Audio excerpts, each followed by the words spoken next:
Queridos hermanos, que el Señor les bendiga. Muy buenos días. Bienvenidos a este culto dominical. Es un privilegio poder compartir nuevamente junto a ustedes. Quiero invitarles a que pongamos este tiempo a los pies del Señor en oración. Amado Padre Celestial, gracias por esta mañana. Gracias, Señor mío, por las bendiciones que nos permites ver. Gracias, Señor mío, por las bendiciones que no nos permites ver.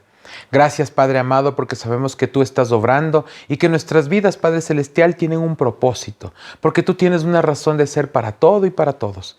Descansamos en tus manos seguros y confiados, agradecidos contigo por todo lo que haces, Señor. Gracias por sostenernos, gracias por levantarnos, gracias por guiarnos. Queremos poner este tiempo a tus pies pidiéndote, Padre amado, que seas tú quien dirija cada palabra. Que seas tú, amado Padre Celestial, quien nos muestre el mensaje que tienes preparado para nosotros. Que seamos confrontados por tu palabra, que seamos guiados por ti y tu voz. Gracias, Padre amado, porque nos das la posibilidad de predicarte con libertad. Permítenos hacerlo con pasión para la gloria de tu nombre. En Cristo Jesús oramos en esta mañana. Amén y amén. Querido hermano, querida hermana, te invito a que abras tu Biblia en el libro de los Hechos, capítulo 2, versículos del 14 a 42. Libro de los Hechos, capítulo 2, versículos del 14 al 42. Te invito a que me sigas con la lectura allá en tu casa. Entonces Pedro, poniéndose en pie con los 11, alzó la voz y les habló diciendo: Varones judíos y todos los que habitáis en Jerusalén, esto os sea notorio y oíd mis palabras. Porque estos no están ebrios, como vosotros suponéis, puesto que es la hora tercera del día. Mas esto es lo dicho por el profeta Joel. Y en los postreros días, dice Dios, derramaré de mi espíritu sobre toda carne. Y vuestros hijos y vuestras hijas profetizarán. Vuestros jóvenes verán visiones, y vuestros ancianos soñarán sueños. Y de cierto sobre mis siervos y sobre mis siervas en aquellos días derramaré de mi espíritu y profetizarán. Y daré prodigios de arriba en el cielo y señales abajo en la tierra, sangre y fuego y vapor de humo. El sol se convertirá en tinieblas y la luna en sangre, antes que venga el día del Señor, grande y manifiesto. Y todo aquel que invocare el nombre del Señor será salvo. Varones israelitas, oíd estas palabras.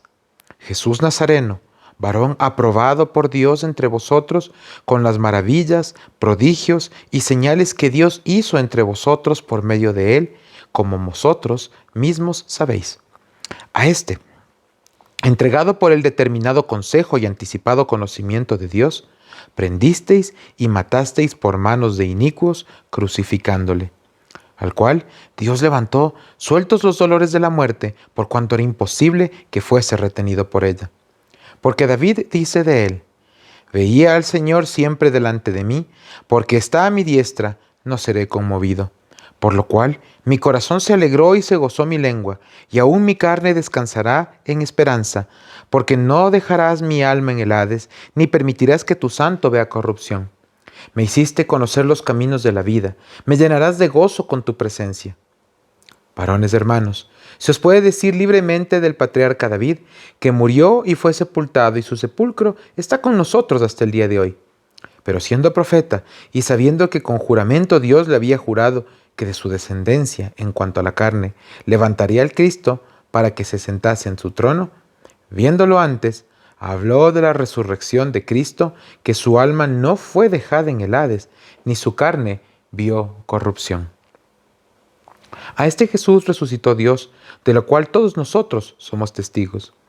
Así que, exaltado por la diestra de Dios, y habiendo recibido del Padre la promesa del Espíritu Santo, ha derramado esto que vosotros veis y oís. Porque David no subió a los cielos, pero él mismo dice: Dijo el Señor a mi Señor, siéntate a mi diestra, hasta que ponga a tus enemigos por estrado de tus pies. Sepa pues, ciertísimamente toda la casa de Israel, que a este Jesús a quien vosotros crucificasteis, Dios le ha hecho Señor y Cristo. Al oír esto, se confundieron de corazón y dijeron a Pedro y a los otros apóstoles: Varones hermanos, ¿qué haremos? Pedro les dijo: Arrepentíos y bautícense cada uno de vosotros en el nombre de Jesucristo para perdón de los pecados, y recibiréis el don del Espíritu Santo. Porque para vosotros es la promesa, y para vuestros hijos, y para todos los que están lejos, para cuantos el Señor nuestro Dios llamare. Y con otras muchas palabras testificaba y les exhortaba diciendo: Sed salvos de esta perversa generación. Así que los que recibieron su palabra fueron bautizados, y se añadieron aquel día como 3,000 personas. Y perseveraban en la doctrina de los apóstoles, en la comunión unos con otros, en el partimiento del pan y en las oraciones. Amén. Qué precioso, mis queridos hermanos, es poder dar lectura a todo esto en un resumen tan breve de todo lo magnífico que debió haber sido ese discurso en su totalidad. La mayoría de sus Biblias tienen como título en esta sección el primer discurso de Pedro. ¿Sí? En el libro de los Hechos encontramos narraciones maravillosas de cómo nació esa iglesia, cómo nació nuestra iglesia, aquella primera reunión de creyentes que dio fruto a que el Evangelio se empiece a esparcir por todo el mundo. Qué precioso ha sido poder ver la mano de Dios, poder ver su obra en la vida de tantas personas. El día de hoy hablamos de 3,000, luego se hablará de 5,000, y fueron miles, fueron cientos de miles, fueron millones, miles de millones, queridos hermanos. Es interesante saber que en este momento la rama del cristianismo representa más del 35% de la población mundial, y por el momento sigue siendo la primera religión. Queridos hermanos, es nuestro deber y nuestra obligación profetizar a Cristo, hablar de Cristo, llevar el mensaje de Cristo de manera general. Si bien el oficio de profetas ya no existe en este momento, sí tenemos la obligación nosotros de ser portadores, de ser profetas del Señor, llevando el mensaje del Evangelio hacia el mundo. Quiero invitarles, mis queridos hermanos, a que empecemos esta mañana haciendo un llamado a la memoria, a que podamos mirar por un momento hacia atrás a nuestro pasado y ubicar aquel momento en el tiempo en el que nuestra historia personal se rompió en dos partes, dejando atrás todo aquello lo relacionado al viejo hombre y dando lugar a lo que nosotros llamamos el nuevo nacimiento en Cristo Jesús, Señor nuestro. ¿Lo estás pensando ya? Pues bien, te voy a hacer algunas preguntas para que puedas recordarlo con mayor facilidad. ¿Qué circunstancias rodeaban tu vida en aquel momento? ¿Cuáles eran los pensamientos que llenaban tu corazón? ¿Cómo mirabas tu presente y futuro en ese instante? ¿Todo esto era muy diferente de lo que es hoy? Con certeza sí. Y estoy seguro, mi querido hermano, que estas preguntas funcionaron como una llave que al abrirse dejó fluir una gran cantidad de recuerdos y vivencias que quizá hace tiempo no tenías presentes en tu mente. Es verdad. Dice un refrán que recordar es volver a vivir, ¿cierto?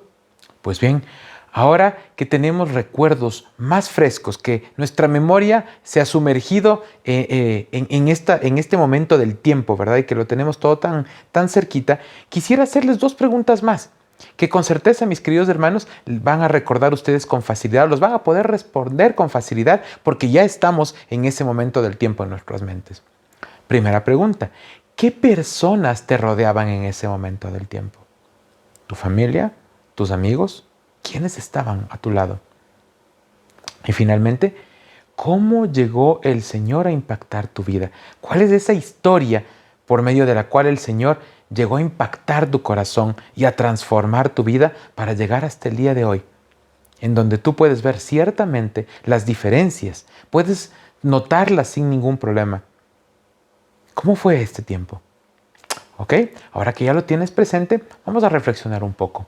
La estadística cristiana nos indica que las 3 respuestas más comunes de los creyentes a la pregunta de cómo llegaron a los pies de Cristo son: primero, por curiosidad de saber más de Dios; segundo, por casualidad, al leer, quizá al escuchar o al mirar un video, o llegando a una iglesia; tercero, por el testimonio de alguien.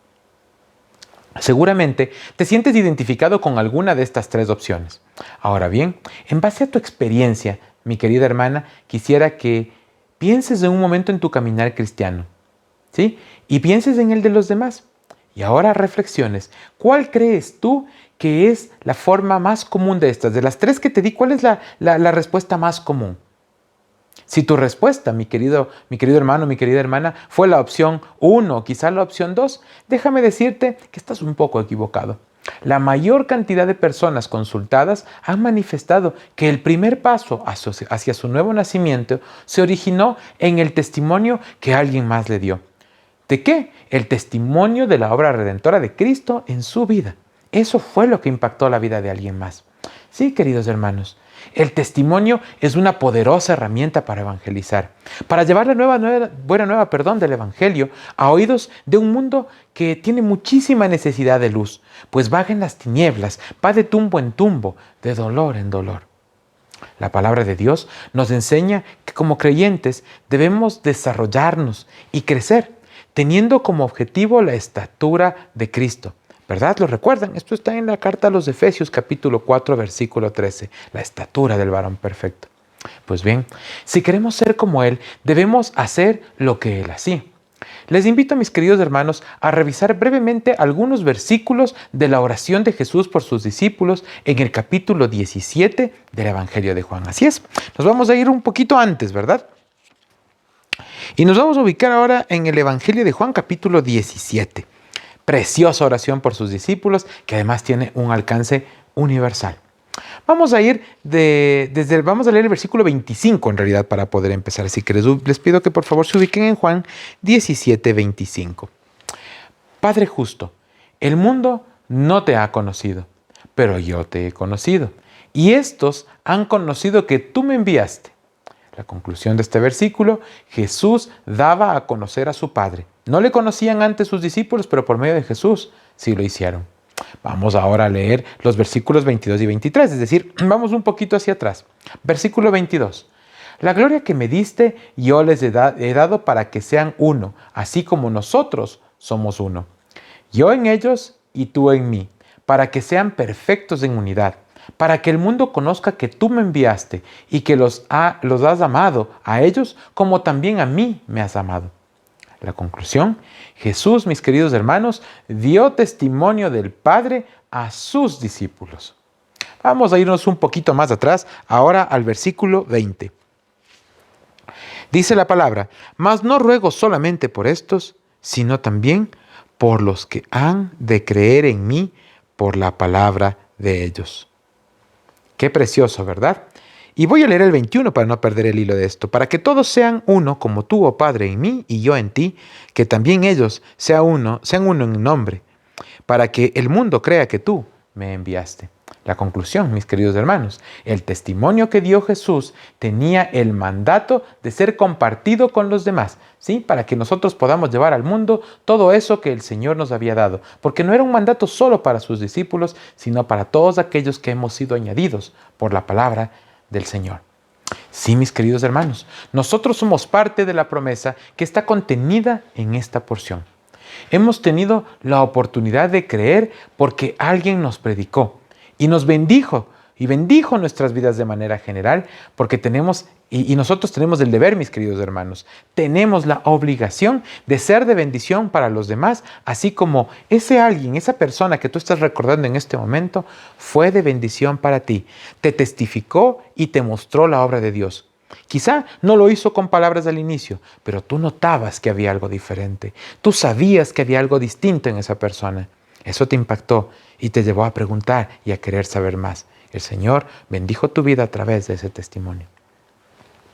Vamos a sumergirnos ahora entonces con esta breve introducción, queridos hermanos, en la porción bíblica que inspira el mensaje de esta mañana, que está ubicada, como les dije al principio, en el capítulo 2 del libro de los Hechos de los Apóstoles. Antes, mis queridos hermanos, de eso, conviene recordar lo visto en el capítulo 1 del libro, en donde se narra la ascensión del Señor Jesucristo a los cielos y la elección del sucesor de Judas, el apóstol número 12. Responsabilidad que, por cierto, recayó en Matías, reconociéndole como parte del grupo de los 12. Cabe tener presente también la narración de la venida del Espíritu Santo en el día de Pentecostés, que esto está detallado en los primeros 13 versículos del capítulo 2. Es justamente al final de dicha porción en donde se menciona que muchos de los testigos externos, es decir, ajenos al grupo de los seguidores del Señor, ajenos a los apóstoles y quienes les atendían, no tenían idea de lo que estaba sucediendo y simplemente pensaban que los apóstoles estaban bajo los efectos del alcohol, que estaban borrachos. Ante el ruido del descrédito y la burla de aquel tiempo, se levanta la voz de un hombre que, lleno del Espíritu Santo, inicia su testimonio público de la obra del Señor Jesucristo y el propósito de su ministerio en la tierra. Vamos a dar lectura a los versículos 14 y 15 del capítulo 2 del libro de los Hechos. Entonces Pedro, poniéndose en pie con los 11, alzó la voz y les habló diciendo: varones judíos y todos los que habitáis en Jerusalén, esto os sea notorio y oíd mis palabras. Dividido en dos, este es del versículo 14 únicamente. El grupo de los apóstoles se hallaba completo en aquel momento. El versículo 1 de este capítulo menciona además, mis queridos hermanos, que los apóstoles estaban juntos y unánimes. Y en esta ocasión se resaltan las palabras de Pedro, que estaba puesto en pie junto a los 11, con los 11, dejando clara la escena. Se encontraban los 12 apóstoles y ya se había incorporado Matías, como lo dijimos hace un momento en la segunda parte del capítulo 1 del libro de los Hechos. Versículo 15. Porque estos no están ebrios, como vosotros suponéis, puesto que es la hora tercera del día. Rápidamente, Pedro aclara que ninguno de los presentes, que ninguna de las personas que estaba protagonizando este evento se encontraba ebrio, pues apenas eran alrededor de las 9 de la mañana. Recordemos que lo que llamaba la atención de los presentes era escucharles hablar, predicar. ¿A quién? A los apóstoles, en sus propias lenguas, lo que además sucedía con total claridad, con fluidez. Ellos entendían absolutamente todo, algo que, por cierto, para alguien bajo los efectos del alcohol sería simplemente imposible.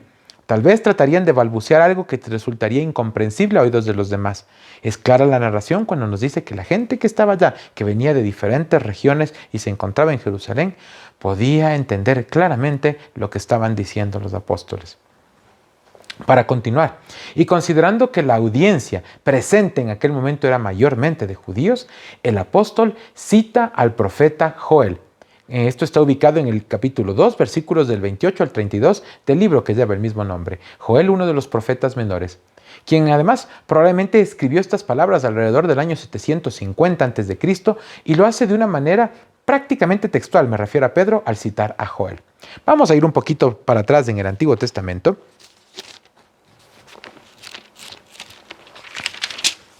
Y nos vamos a ubicar justamente en los versículos del 16 al 21 de esta porción. Mas esto es lo dicho por el profeta Joel. Y en los postreros días, dice Dios, derramaré mi espíritu sobre toda carne, y vuestros hijos y vuestras hijas profetizarán. Vuestros jóvenes verán visiones, y vuestros ancianos soñarán sueños.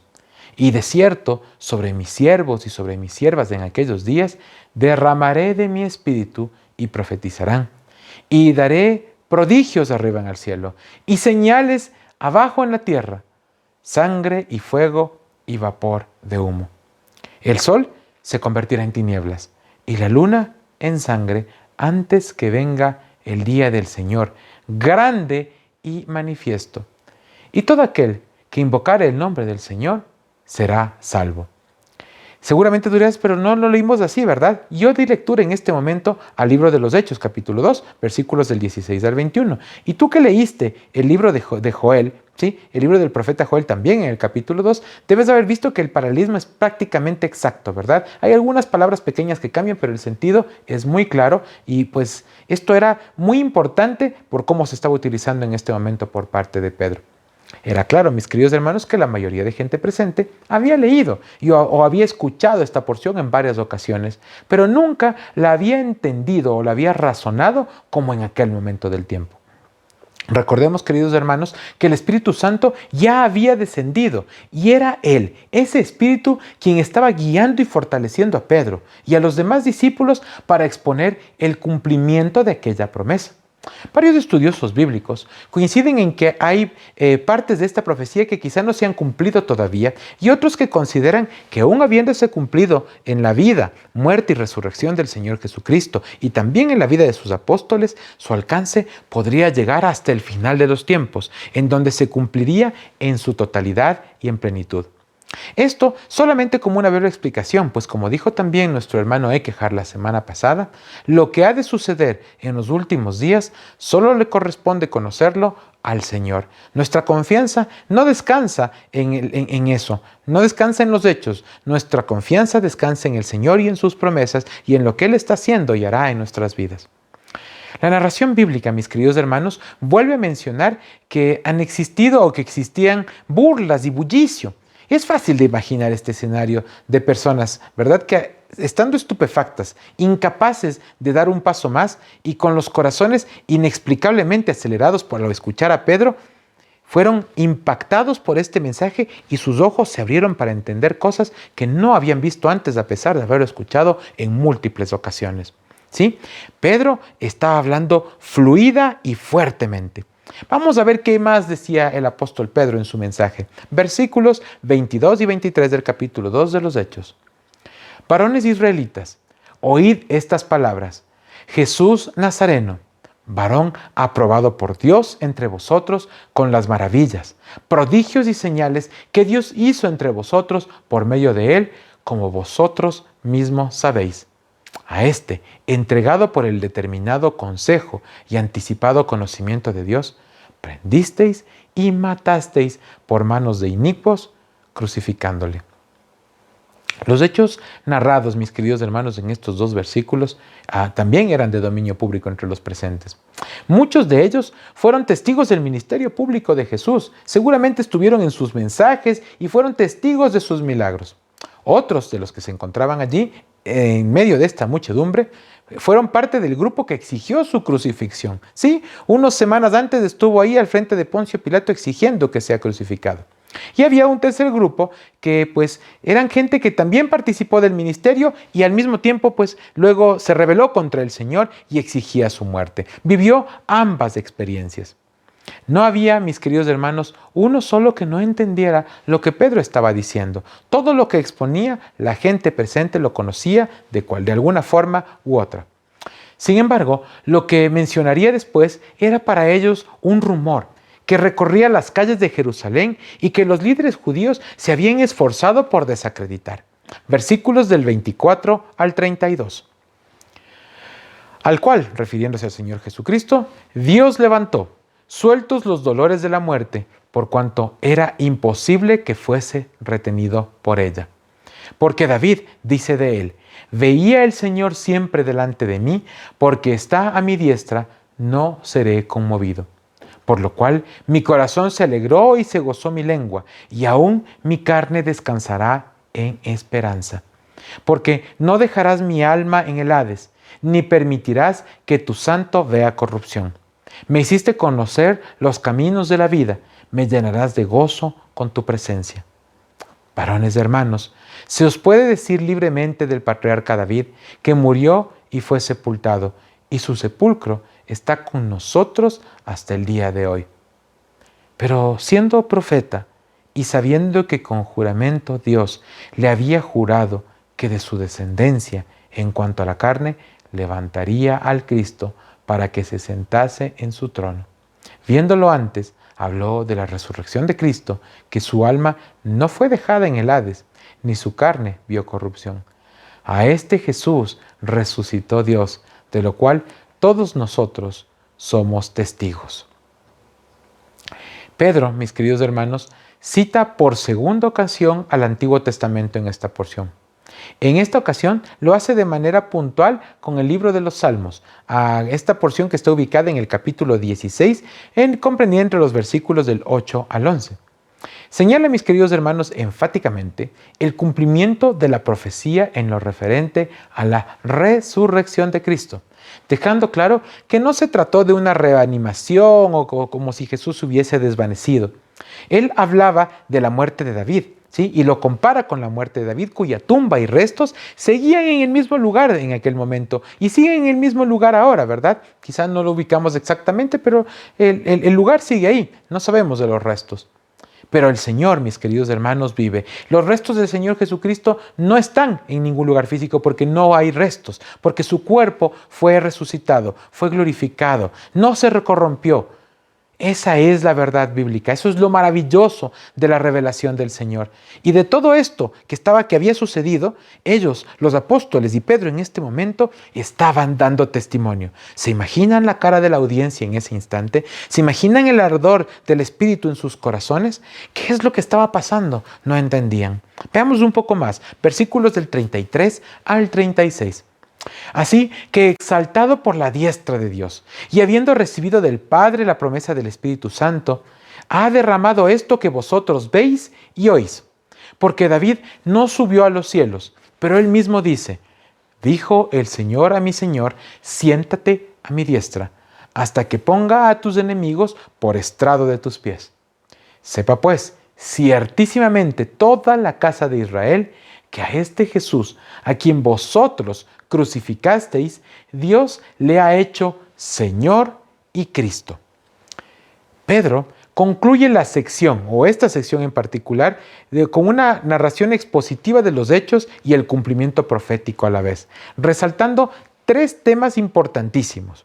El primero, la venida del Espíritu Santo y su fruto. Él hablaba ya del Espíritu que venía y que ellos estaban viendo. La gente que estaba ahí estaba evidenciando la obra del Espíritu Santo en la vida de los apóstoles. Y estaba por evidenciar algo más que en ese instante todavía no comprendían, pero poco después sus corazones los llevarían a los pies de Cristo. ¿Sí? El Espíritu Santo en sus corazones llevaría a ellos a los pies de Cristo. Así suena mejor. Segundo, la condición de Jesús como Hijo de Dios y Dios mismo. Así es, el Señor era Dios mismo. Recuerden ustedes la preciosa Trinidad y lo deja muy claro aquí. Finalmente, número 3, el cumplimiento de la profecía mesiánica. Cerrando, mis queridos hermanos, esta poderosa afirmación con una frase espectacular. Dios le ha hecho Señor y Cristo. No hay dudas, no hay forma de entenderlo de una manera equivocada. Era enfático y era fuerte. Si esto, mis queridos hermanos, si este mismo hecho hubiese ocurrido en los días previos, semanas anteriores, las mismas afirmaciones habrían ocasionado un tumulto y enorme malestar entre los judíos, generando incluso un ambiente peligroso para la integridad física de los apóstoles. Sin embargo, la diferencia entre los 2 días anteriores y ese momento específico del tiempo estaba marcada en esta ocasión por la presencia del Espíritu Santo, que ya estaba obrando por medio de los apóstoles y de los seguidores del Señor de manera general en la audiencia, en el grupo de personas que estaban reunidos en ese momento y en ese lugar específico. La reacción es un divino milagro. Demos lectura a los versículos del 37 al 39. Al oír esto, se compungieron de corazón y dijeron a Pedro y a los otros apóstoles, varones hermanos, ¿qué haremos? Pedro les dijo, arrepentíos y bautícese cada uno de vosotros en el nombre de Jesucristo para perdón de los pecados y recibiréis el don del Espíritu Santo, porque para vosotros es la promesa y para vuestros hijos y para todos los que están lejos, para cuantos del Señor nuestro Dios llamare. El corazón de los presentes fue tocado por el Espíritu Santo y sus ojos se abrieron, su entendimiento se despejó y reconocieron la crudeza de lo que había ocurrido unas semanas antes en Jerusalén. Pero no se sentaron a lamentarse, sino que querían saber qué es lo que deberían hacer para pasar de aquellas tinieblas a la luz admirable, a esa luz preciosa que es el Señor Jesucristo. Pedro resume esta situación en 2 verbos, o resume la reacción esperada, lo que la gente debía hacer, con 2 verbos claros: arrepentíos y bautícense. Lo primero, mis queridos hermanos, el arrepentimiento ya había sucedido. La palabra dice que estaban compungidos. Reconocían el garrafal error que habían cometido y querían dar el siguiente paso, pues entendían además que todo esto era necesario para el perdón de los pecados. Esto que estuvo oculto para sus ojos mientras el Señor Jesucristo estuvo aquí predicando, hoy se podía ver con claridad. Pedro extendió su mensaje. No sabemos cuánto más en cuanto a tiempo, ni tenemos más evidencia de lo que dijo, pero sí estamos seguros de que despejó cualquier duda sobre el mandato divino que tenían aquellos que, habiendo escuchado el testimonio de la vida de Cristo, asumían ahora la responsabilidad de adicionar su propio testimonio en aquel día, es decir, aquello que el Señor les había revelado en ese momento y cómo eso estaba marcando sus vidas de aquí hacia adelante. Vamos a dar lectura ahora a los versículos del 40 al 42. Y con otras muchas palabras testificaba, se refiere a Pedro, y les exhortaba diciendo: sed salvos de esta perversa generación. Así que los que recibieron su palabra fueron bautizados y se añadieron en aquel día como 3,000 personas. Y perseveraban en la doctrina de los apóstoles, en la comunión con los otros, en el partimiento del pan y en las oraciones. La comprensión, mis queridos hermanos, se puso por obra. No se quedaron solamente en el entender ni en el saber. Ellos creyeron, se arrepintieron verdaderamente y se bautizaron. Alrededor de 3,000 personas, dice la narración, en aquel día. Pero la obra no se quedó ahí para esos 3,000, ni para los 12 apóstoles, ni para los seguidores de Jesús de manera general. Claramente se mencionaba que ellos deberían perseverar en aquella doctrina. ¿Perseverar en qué? En la misericordia. ¿Perseverar en qué? En la comunión entre los hermanos. En vivir las mieles de la naciente iglesia, de ese cuerpo precioso del Señor, del que tú y yo formamos parte. Queridos hermanos, la obra del Espíritu Santo en la vida del apóstol Pedro no solo es maravillosa, es también inobjetable. Y es justamente el Espíritu Santo quien marca actualmente la diferencia y el que está obrando en tu vida y en la mía, así como también lo hizo en la vida de Pedro y de los apóstoles en aquel instante. Es el mismo Espíritu Santo. Ahora nos sigue transformando, ahora nos sigue renovando. Ese entendimiento nuestro sigue creciendo, sigue renovándose permanentemente, como dice la palabra. ¿Hacia qué? Hacia caminar, hacia cumplir con el plan precioso de Dios en nuestras vidas, hacia entenderlo y vivirlo de una manera más práctica y más real cada día. El plan de Dios tiene diferentes matices y connotaciones para todos nosotros, pero el hilo conductor es siempre el mismo: presentar a Cristo, escúchenme bien, presentar a Cristo a donde vayamos, compartir su obra redentora en nuestras vidas y hacerlo con lo siguiente. Primero, con pasión, recordando siempre de dónde nos sacó y hacia dónde nos está llevando, de las tinieblas hacia la luz admirable. Segundo, vamos a predicar con entrega, teniendo presente que el primer lugar en nuestras vidas es para Él y solo para Él, buscando primero su reino y su justicia, como dice el Evangelio de Mateo capítulo 6, versículo 33. Finalmente, hemos de predicar con decisión, dispuestos siempre a renunciar a nosotros mismos, por amor a Cristo y a su iglesia. Que para nosotros, mis queridos hermanos, así como para Pablo, sea el vivir Cristo y el morir ganancia, como dice la carta a los Filipenses, versículo 21, del capítulo 1.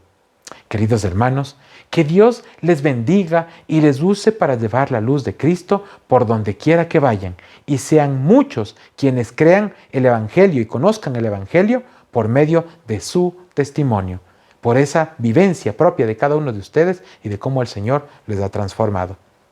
Amén. Oremos. Amado Padre Celestial, te damos gracias, mi Señor, por esta mañana. Gracias por este mensaje, Padre amado, porque eres tú quien nos ha ministrado, porque eres tú quien nos ha guiado, porque eres tú, Padre Celestial, quien nos está mostrando la importancia de ese testimonio, de ese momento, Señor mío, en el que tú transformas nuestras vidas y cómo vas obrando a lo largo de cada instante, de cada segundo, de cada minuto. Permítenos, Señor mío, ser portadores del Evangelio, de lo que tu palabra dice y de cómo esa palabra se ha vuelto carne en nuestras vidas. Gracias, Señor mío, por el sacrificio del Señor. Gracias, Padre amado, por la obra del Espíritu Santo. Gracias por tu amor inconmensurable. Te alabamos y te bendecimos. En Cristo Jesús oramos. Amén y amén. Recibamos ahora, mis queridos hermanos, la bendición, tomada de la carta a los Romanos, capítulo número 15, versículo 13. Y el Dios de esperanza os llene de todo gozo y paz en el creer, para que abundéis en esperanza por el poder del Espíritu Santo. Amén. Que el Señor les bendiga, mis queridos hermanos, y que tengan una semana de muchísima victoria para la gloria de Él. Amén. Buenos días.